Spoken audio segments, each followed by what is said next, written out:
Imagine being like the most aggressively Instagrammed travel destination on the planet right now. Oh, absolutely. Everyone's seen the photos. Right. Millions of people are probably opening their phones today, staring at these sweeping drone shots. You know the ones? Yeah, the jagged green cliffs dropping sheer into that turning slate gray ocean. Exactly. And there's always that solitary figure in the bright yellow raincoat, right? Standing on a precipice, staring out into the mist. Everyone wants to be the person in the yellow coat. They really do.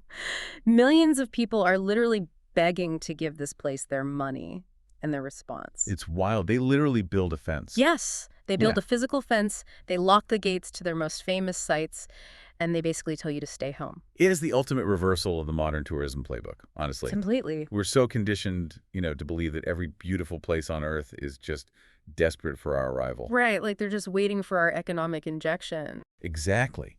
So the idea that a destination might look at a booming multi-million-dollar influx and actively try to shut the valve off, it's deeply counterintuitive. Welcome to this deep dive. Today we are cutting entirely through the tourism board's spin. No curated social media feeds today. Nope, none of that. We are delivering a brutally honest, logistics-first reality check on the Faroe Islands. Which is so needed right now. It really is. So for you listening right now, whether you're actively budgeting a trip or dreaming of those cliffs or honestly just curious about how Micronation handles this chaos. The absolute chaos of the modern travel boom. Right. We are unpacking the true, unvarnished, out-of-pocket costs, the hidden logistical traps, and whether this North Atlantic archipelago is actually worth your time. Because that fantasy of the Faroe Islands, that raw, untouched isolation, it's increasingly colliding with the mathematical reality of its physical limits. Well, let's unpack that, because we're going to get into their weather, which is brutal, and the daily budgets that run way over $300. Oh, easily. And a culinary culture that might honestly shock you. Oh, the fermented meat. We are definitely talking about that later. Can't wait. But to understand why the locals are pushing back so hard, we really have to start by zooming out on a map. Scale is everything here. It's the entire mechanism driving this tension. Right, because if you pull up a map, the Faroe Islands are basically 18 major volcanic islands. Sitting entirely alone, roughly halfway between Iceland and Scotland. Literally volcanic speed bumps in the middle of a massive hostile ocean. And the total land area of all 18 islands combined, just about 1,393 square kilometers. Which is, to visualize that, it's smaller than London. The entire landmass. Smaller than the city of London. Spread across 18 rocks, and much of that land is completely vertical. Exactly. You can't build on it. So you have a resident population of about 55,000 people. Okay, 55,000. But in 2023, the data shows roughly 130,000 tourists arrived. Wow. So you're looking at a visitor-to-resident ratio of nearly 2.4 to 1. Nearly 2.5 tourists for every single resident. Over the course of a single year? Maybe that doesn't sound catastrophic to someone from New York or Paris. Right, but you have to put it in human terms. Totally. It's like hosting a dinner party in a house specifically plumbed and wired for 5 people. And 12 total strangers show up. Yes. And the first time it happens, maybe it's exciting, They bring wine. You meet some new people. But on the 50th night, the plumbing inevitably breaks. There's nowhere to sit. The hosts are just resentful. And that resentment is precisely what history tells us to look for. Like what happened with Iceland. Exactly. We have a perfect, localized cautionary tale just a few hundred miles to the northwest. Right. In the 2010s, Iceland had that unprecedented boom. They allowed the market to run wild, and they hit a ratio closer to 4 to 1. 4 to 1. Before they realized their infrastructure was fundamentally collapsing under the weight. They had to institute severe reactive restrictions. Just to keep the roads intact. So the Faroe Islands are looking at that 2.4 to 1 ratio and looking at Iceland. And they are actively trying to pull the emergency brake before they lose their own home. Which brings us to the first major policy shift we found in the sources. The February 2026 sustainability fee. The new tourist tax. Right. So the government introduces this fee of 20 Danish kroners per person per night. Which translates to about $2.80 US. And I have to challenge this immediately. Like, if I'm dropping thousands on flights and rental cars, an extra $2 a night isn't doing anything. It's definitely not stopping anyone. For a week-long stay, that's less than $20. Is this actually a deterrent or just a performative gateway tax? If you look at it strictly as a financial deterrent, it completely fails. No one cancels a $4,000 trip over $20. Right. But the brilliance of this policy isn't the dollar amount, it's the establishment of a legal and philosophical precedent. Okay, how so? By implementing this fee, the government is formalizing a structural reality. Tourism is not a victimless economic boom. It has a heavy environmental cost. An infrastructural cost. And from 2026 onward, the visitor is legally required to bear that cost. So they're installing the plumbing for a much larger tax later on. Precisely. They get the payment portals up, they get the hotels used to collecting it. Right. Establish the law without shocking the system all at once. It's the historical pattern of every European tourist levy. It never starts at $50 a night. It starts at $280 to just, well, integrate the mechanism. Exactly. Once the pipe is built, they can turn the pressure dial up whenever the infrastructure demands it. And they have the economic confidence to do this. I mean, tourism generates over $1 billion Danish kroner annually. Roughly 145 million US dollars. Which sounds irreplaceable for a micronation. It does. But the critical context here is that tourism is not their lifeblood. Fishing is. Fishing is still primary. Highly lucrative, historically entrenched.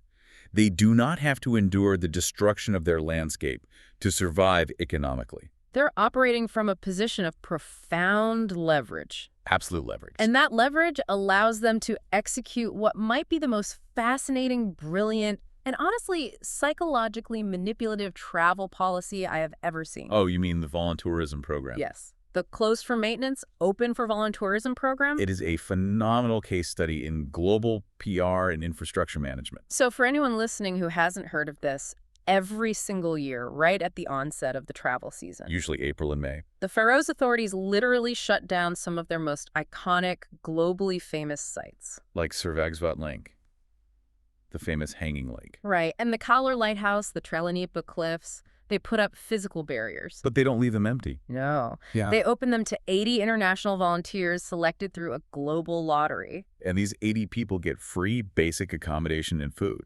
And in exchange, they do grueling, heavy physical labor in the freezing rain. Building gravel paths, hammering fence posts. The statistics on the demand for this program are just wild. In 2024, nearly 6,000 people applied. From 96 different countries. For 80 spots, that's 75 people fighting for a single slot. It reveals a massive shift in traveler psychology, doesn't it? It's deeply bizarre. People are essentially fighting for the right to fly out to the freezing North Atlantic. To do unpaid manual labor. On their vacation. Exactly. What does that say about what we want from travel today? Why is wielding a shovel more desirable than a beach in Spain? Because the traditional concept of a vacation, like passive consumption, is losing its social currency. Oh, interesting. People are desperate for purpose and exclusivity. Being a tourist is almost a dirty word now. No one wants to be a tourist. They want to be a participant. An insider. It's the ultimate humble brag. Oh, totally. I wasn't just taking photos. I was selected by the government to preserve the ecosystem. It grants immense social capital. And for the Faroe Islands, it's a masterstroke. Because they need the manual labor anyway. The environment is so brutal. Right. They get their trails repaired for free and generate tens of millions in free global media coverage. Proving they prioritize the land over the dollar. But this brilliant PR strategy creates a massive lived reality problem. The first major logistical trap. Trap number 1. The voluntourism closure blind spot. It catches so many people off guard. Put yourself in the shoes of a traveler listening right now. You spent $2,000 on flights. You've connected through Iceland, rented your car, Driven an hour through the rain to Sørvágsvatn Lake. You're shivering but excited for the photo. and you walk up to the entrance, and there's a chain link fence. A padlock and a sign saying it's closed for volunteers. And your flight leaves Wednesday, but the trail opens Friday. What do? Your entire itinerary just shattered. You do nothing. You turn around and go back to your car. It's absolute heartbreak. And it's entirely avoidable. But it happens constantly because we subconsciously assume nature is a 247 public utility. Right. If a mountain is there, we assume we can walk up. We check museum hours, not mountain hours. Precisely the trap. The fix is absolute. If you're going in April or May, you must spend 90 seconds on visitfaroeislands.com. Cross-reference the official closure dates before you spend a single dollar on flights. The dates shift, but the closures are absolute. Well, let's actually talk about those flights. because you can't get turned away at a cliff if you can't even get to the island. Getting there is a massive logistical filter all on its own. It's a natural barrier. There are absolutely zero direct flights from the US, Canada, or Australia. You are forced into at least one major connection. Usually routing through Reykjavik on Icelandair or bouncing through London, Paris, or Edinburgh. And the pricing reflects that sheer isolation. The flight data is objectively wild. From New York, a deeply off-peak winter ticket might be $390. But in peak summer, that exact same route spikes up to $1,800. $1,800. And for listeners in Sydney or Melbourne, you're starting at $1,100 to $1,600. With multiple brutal layovers. Even from London, which is geographically close, it's around $281 return. Why is it so inherently expensive? Because aviation in the North Atlantic is fundamentally hostile. You're paying for operational complexity and risk. Right. The weather systems are volatile. Airlines have to build massive buffers into their fuel loads. If fog rolls in and they can't land at Vágar Airport, they have to divert hundreds of miles back to Scotland or Iceland. Exactly. The airlines price that operational risk directly into your ticket. Speaking of landing at Vágar, the sources describe it as a genuine adrenaline event. It's not a comfortable flat valley, that's for sure. These are volcanic rocks sticking out of the ocean. The approach requires threading a massive needle. You come in low, skimming over this dark water. And suddenly you're dropping down between a fjord and a sheer vertical mountain face. The plain banks, the wind pushes you sideways. It feels like the wing is entirely too close to the cliff. It genuinely feels like the pilot made a fatal error. But the reality is the pilots are highly specialized. What feels like an emergency to a passenger is just standard operating procedure. It's an intensely physical introduction to the landscape, but once you're on the ground, the immigration is actually shockingly smooth. Very smooth. They're self-governing within the Danish realm. Right, so visa-free for EU, UK, US, Canada, Australia for up to 90 days. You're off and out in under 20 minutes. But then you face your first major tactical decision on the ground. Getting to the capital, Tórshavn, and you essentially have two options. And this choice dictates the entire texture of your trip. There's the public bus, Route 300, costs about $5, takes an hour, goes through a subsea tunnel. An engineering marvel in itself. Or you rent a car right at the airport, starting at around $70 a day. Now, I'm going to make a hard claim here. Go for it. Taking the $5 bus is a massive mistake. The $70 a day rental is the only way to actually experience this destination. I'd push back slightly for the ultra-disciplined backpacker with infinite time, but for 95% of travelers, you are absolutely correct. Right, the bus physically transports you, but the magic of the Faroes doesn't happen at designated bus stops. The profound moments happen in the unannounced pull-offs. Exactly. You're driving, the cloud cover breaks for 3 minutes, illuminating a waterfall dropping off a sea cliff. If you're on a bus, you're pressing your face against the glass, watching it blur past. But with a car, you pull over, step out into the wind, and actually interact with it. The bus denies you the agency to be spontaneous. And spontaneity is the only way to capitalize on Faroe's weather. So you get the car, drive through the tunnel, and arrive in Tórshavn. The demographics are staggering. Population of roughly 22,000 people. Smallest national capital in the world by population. And what caught my eye is the utter absence of a generic tourist district. It's so refreshing. There's the old town, Mykines, with those incredible turf-roofed buildings, but no neon signs, no cheap plastic Viking helmets. No mass-produced keychains. How does a place that absorbs 130,000 tourists a year survive without selling out? It comes back to economic leverage. Tórshavn does not have to commodify its soul because it's a functional capital for the fishing industry. It feels serious. Grounded. The shops that do exist are highly curated. Exceptional local wool, high-end ceramics. It's not a theme park. Far from it. When you walk through Tórshavn, you don't smell commerce. You smell the heavy salt in the air. The faint tang of drying fish.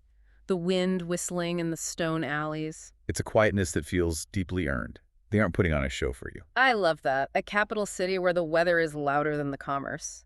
But speaking of weather... we have to talk about what kind of atmosphere you're actually driving into. Because the weather data is genuinely intimidating. Let's talk about the meteorological reality and the massive logistical trap it creates. The official climatic designation is subpolar oceanic. Subpolar oceanic. That sounds like a bleak survival movie. Does that just mean it snows on my summer vacation? Not necessarily snow in July, But you must entirely recalibrate your understanding of summer. Okay, how so? It's the volatile intersection of contrasting massive forces. Warm, moisture-heavy air from the Gulf Stream pushes up. And collides with frigid Arctic air pushing down. Exactly. And right where they smash together, these jagged volcanic rocks force the air violently upward. It's literally a geographical washing machine. In practical terms, it means it's almost always cool, frequently wet, and the wind is a relentless physical force. Even in the absolute peak of summer, July and August, the average high is like 12 to 14 degrees Celsius. Roughly 54 to 57 Fahrenheit. There is no hot season. You're not walking outside in a t-shirt and shorts, and the rain statistics are mind-blowing. 260 days of measurable precipitation a year. 260. If you go for a standard 7-day vacation, statistically, it's going to rain on at least 5 of those days. And it isn't just a predictable afternoon shower. The topography creates highly localized microclimates. So it changes hour by hour, valley by valley. You can start a hike in blinding sunshine, cross a ridgeline, and hit a wall of fog and 70-kilometer-per-hour winds. So let's break down the realities of the different travel seasons. Peak season is June, July, August. Up to 19 hours of daylight, vibrant green grass, nesting puffins. But this is also when the friction is at its highest, right? It's the most crowded and by far the most expensive. Rooms book out months in advance. And stable summer weather just means the storms lack destructive winter intensity. It still rains. Always. Then you transition into the shoulder season, September and October. Which honestly struck me as the hidden gem. Prices drop 20 to 30%, crowds vanish, lighting is incredibly moody. Dreamy for a photographer. Okay. But the catch is extreme volatility. The sea state gets hostile, right? Exactly. Boat crossings shift to winter schedules or cancel outright for days because the swells are too dangerous. And then the deep off-season, November through February. Look, it's the cheapest, $35 for a hostel bunk. You might see the northern lights. But who actually wants to go to a subpolar island in January? Relentless rain, massive storms, incredibly brief daylight. The logistical difficulty is severe. The environment is actively hostile to movement. Many remote businesses just board up entirely. You're experiencing a society hunkered down for survival. Which perfectly sets up the third major logistical trap, weather cancellations and the blank day budget. We are so spoiled by curated weather. We go to the Mediterranean in July and expect guaranteed sun. We build rigid hour-by-hour itineraries. Morning museum, lunch reservation, afternoon tour. But the Faroes are like a meteorological roulette wheel every morning. The trap springs when you apply that rigid urban planning mentality to an unpredictable environment. Picture this. You've planned this trip for 6 months. You booked an $85 Sea Cave kayak tour for Tuesday morning. And a helicopter transit for Wednesday. You wake up Tuesday, look out the window, and it's a complete whiteout, pouring rain, howling wind, and your phone buzzes. The kayak operator canceled for safety reasons. Legitimate operators have strict policies based on safety. They offer to rebook you for Thursday. But you're flying out Wednesday. You can't rebook. You lose the experience, maybe the money, and you have a massive empty hole in your Tuesday itinerary. Because you assumed the weather would cooperate and didn't plan a backup. You're just sitting in your room watching the rain. This is why the sources stress the absolute necessity of the buffer day. It's not optional, is it? It is a structural reality. If you have a 4-day itinerary, you must logistically accept that one day will be a complete washout. You also need an ironclad insurance policy. Standard flight cancellation insurance isn't enough. You need comprehensive coverage that reimburses prepaid activity cancellations due to localized weather. Because your budget dictates how well you can absorb these shocks. Exactly. Well, let's talk about that budget. Money dictates your comfort. Let's move into the painful reality of Faroes prices. The overarching rule of thumb is stark. Take a standard travel budget for Iceland. Which is already notoriously expensive. And add a 10 to 15% premium on top of it. This is categorically not a budget destination. Let's break down the math by traveler type. Let's start with the strict backpacker, $75 to $100 a day. It requires immense, unwavering discipline. That budget gets you a dorm bunk in Tórshavn for $45 to $60 a night. Leaving you with $30 to $40 for the whole day. You're buying raw ingredients at the supermarket, relying entirely on the public bus. And exclusively limiting yourself to free hikes. You can't afford a single guided tour. And one mistake blows the entire system up. Right, you come back freezing, duck into a pub for a burger and a beer to warm up. Boom, you just incinerated your daily budget. Now you can't afford the bus tomorrow. You have to view the austerity as part of the adventure. Now, the mid-range traveler, spending $120 to $170 a day. The sweet spot? This feels sustainable. A room in a shared guest house for $70 to $90 per person, splitting a rental car. You can afford cafe lunches and maybe one major paid activity. You're comfortable, but still making strategic choices. For families, the math gets significantly heavier. You're essentially forced into self-catering homes, which run $180 to $280 a night. A week-long trip for a family of 4 is roughly $3,000 to $4,500, not including flights. The singular advantage is the kitchen. Feeding 4 people via the supermarket drastically cuts costs. And then the top of the pyramid, the luxury traveler, spending $220 to $350 or way more per day. Booking the Hotel Brandon for nearly $400 a night.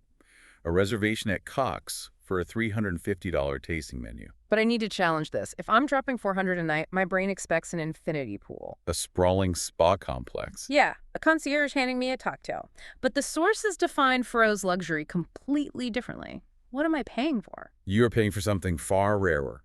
The luxury of absence. The luxury of absence. How do you sell absence for $400? You have to strip away the Dubai or Caribbean template of luxury. There are no massive 5-star resorts here. They just don't exist. Luxury here means staying in a minimalist architectural space where the insulation is so perfect you only hear the wind. It means hiring a private guide to a cliff face where you're the only human for 10 miles. You're paying a premium to guarantee your experience is entirely uninterrupted by other people. That's profound. Paying for the masses to be removed from your view. Okay, one final category, digital nomads. A very specific crowd. Sources estimate a monthly living cost of about $2,400. Rent is around $1,200 to $1,600. Co-working space is like $180 a month. Honestly, $2,400 isn't shocking. It's like Lisbon or Berlin. But who wants to be a nomad in the dark winter with no nightlife? It requires a highly specific monastic temperament. If you want cafe hopping and a vibrant expat scene, the Faroes will crush you. Right, but for a short-term reset. Say 1 month in the summer, working overlooking the harbor, hiking a mountain in the afternoon. In that context, incredibly restorative. But year-round, the isolation and winter darkness are too harsh. Speaking of things that might crush you.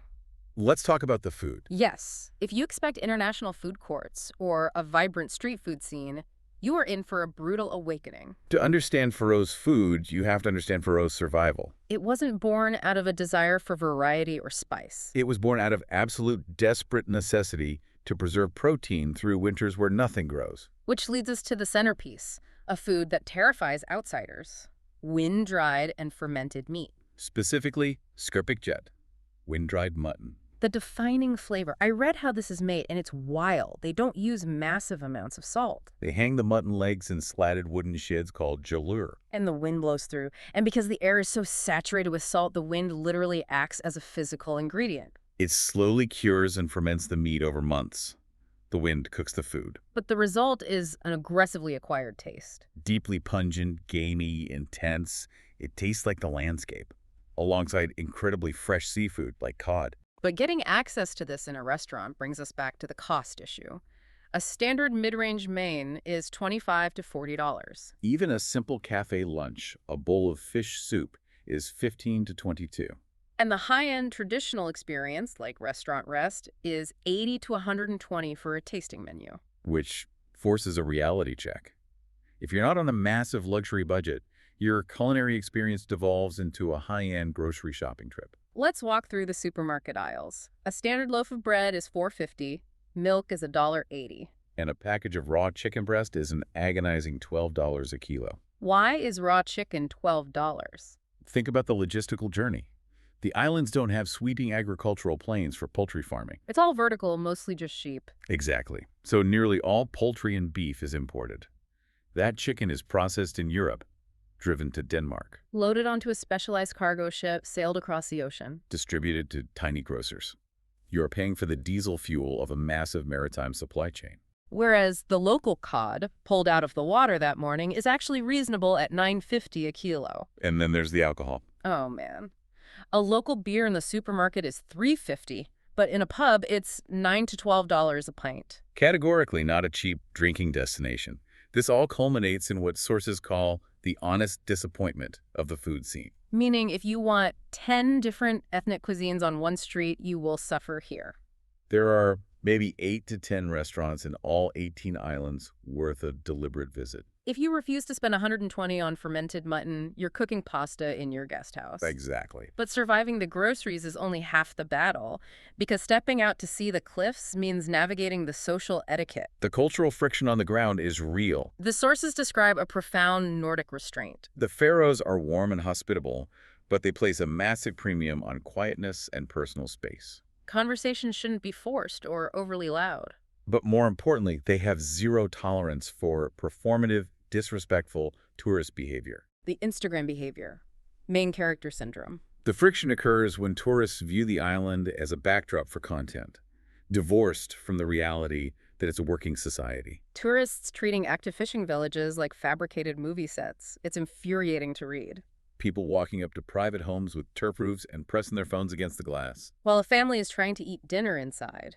Or parking rental cars across active driveways. Blocking fishermen from going to work just to get a better angle of a waterfall. It's the ultimate entitled tourist mindset, and it extends to the fragile physical landscape. Let's talk about the moss. This is a massive point of contention. Tourists see this thick, spongy, green moss and think, oh, I'll just hop this fence to get a photo without the path in the way. That simple act is environmentally devastating. The growing season is incredibly short. The soil is thin. It grows at a glacial pace. When you trample off the path, you crush moss that took decades to form. Heavy rains wash the exposed soil away, creating permanent, muddy scars that outlive the tourist by centuries.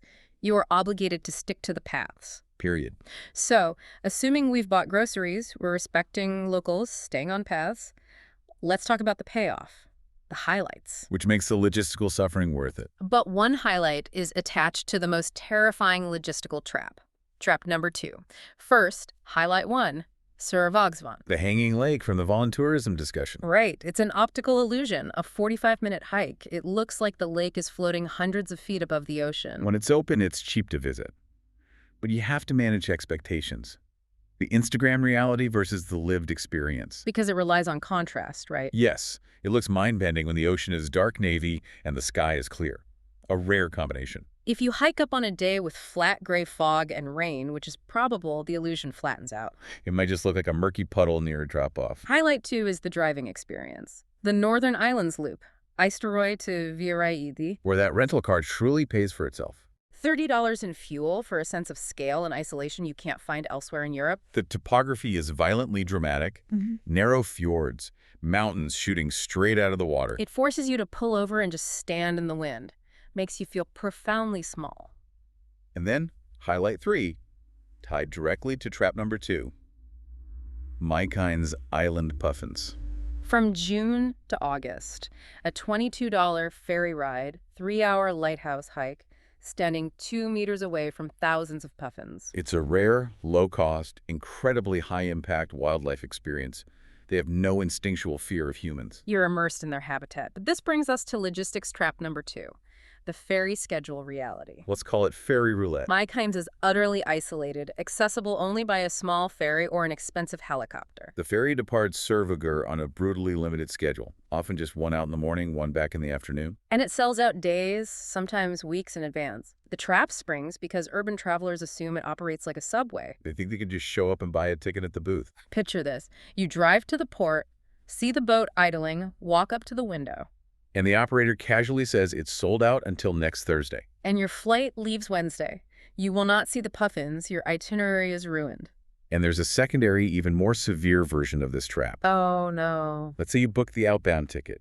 You hike out, surrounded by puffins, taking photos, and you lose track of time. You misjudge the distance and miss the single final return boat. Which is a catastrophic logistical failure. If you watch that boat pull away, you are facing a forced overnight stay with virtually no infrastructure. One official guest house, 20 beds total. $120 a night. And in peak summer, every bed is already booked. You're literally stranded. Trapped on a rock in the North Atlantic. Temperature dropping toward 40 degrees, subpolar wind picking up, and you're sleeping outside huddled against a stone wall. The physical and psychological toll is immense. So how do you fix it? Aggressive, paranoid planning. Book the ferry through ssl.fo the exact day you book your flights. Lock it in. And when you're hiking, set a blaring alarm for an hour and a half before the return boat leaves. When it goes off, stop taking photos and walk to the dock. Do not leave your transit to chance. The environment is too unforgiving.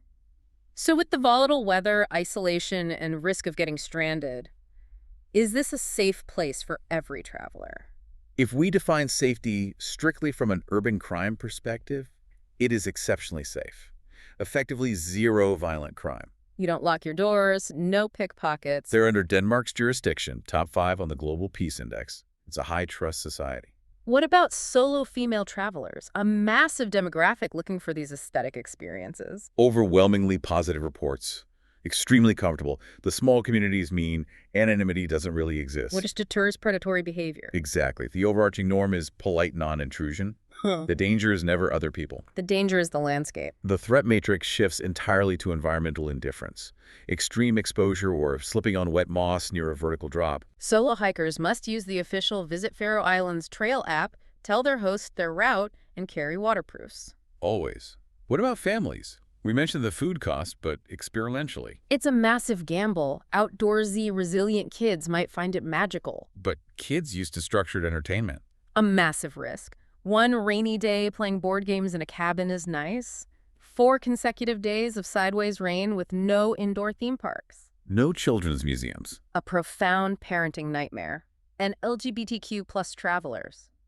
Denmark is progressive, but the Faroes have a different history. Legally, same-sex relationships are completely recognized. Tórshavn is accepting. But the broader culture is more traditional and conservative. Due to the Lutheran Church's influence in isolated villages. Right. It's physically safe, but public displays of affection outside the capital might attract prolonged stares. Finally, medical safety. The isolation shows its teeth here. The hospital in Tórshavn handles standard emergencies. Broken arms, infections. But major trauma, like a severe fall requiring neurosurgery, they don't have the facilities. You need an immediate medical evacuation flight to Denmark. Comprehensive medical evacuation insurance is non-negotiable. So if a listener is absorbing all this high costs, volatile weather, physical risks, and thinking it's too hard, what are the alternatives? Iceland and the Norwegian fjords are the frequent comparisons. Iceland has similar volcanic landscapes, but massively more infrastructure, cheaper flights, more hotels. But the trade-off is the sheer volume of humanity. Iceland is famously over-touristed. Yeah. The Golden Circle operates like a theme park. So if you want logistical certainty and variety, go to Iceland. If you want rawness, silence, and emotional intensity, choose the Faroes. In Norway. The fjords around Geiranger are spectacular. Easier to reach by train from Oslo. But the psychological difference is massive. Norway feels tethered to a continent. The Faroes feel utterly disconnected from the planet. It's time for the final verdict. Let's run through our traveler profiles. Is it worth it? For the strict backpacker on 75 to 100 a day. Conditionally, yes. You get access to world-class terrain for free. But you must be militant with spending. Cooking pasta every night. If you're self-sufficient, the raw reward is immense. For the mid-range traveler, 150 to 200 a day. A resounding yes. The sweet spot. High experience density per dollar. Because the incredible views are free once you have the car. For the family budgeting 3,000 to 4,500, cautious yes, only if you have a strong outdoor culture and will self-cater. If you need guaranteed sunshine or indoor entertainment, do not book this trip. For the luxury traveler spending 300 plus, yes, but only if luxury means exclusivity and total silence, not infinity pools. If you want subservient service, you'll feel ripped off. And the digital nomad? No, for a year-long base, the winter isolation is too harsh. But as a 1-month summer reset, a profound yes. The overarching thread is that this is not a vacation where you turn your brain off. It demands active attention. Paranoid planning, deep respect, and a significant chunk of money. High effort, high reward. You get out exactly what you're willing to tolerate in friction. And as global over-tourism accelerates everywhere, the Faroes model might be the vital blueprint for the future. Volunteer lotteries, sustainability taxes, refusing to build mass-market infrastructure. Surviving by saying no. We might be watching the end of the entitled tourist era where we assumed access was a right. entering the era of the invited guest, where access is a privilege you have to earn and respect. It changes how you look at the map. So ask yourself, do you want a curated, easy vacation or an unfiltered adventure that might ask you to pick up a shovel in the rain? Thank you for joining us on this deep dive. The choice between the curated fantasy and the raw reality is entirely yours. Until next time.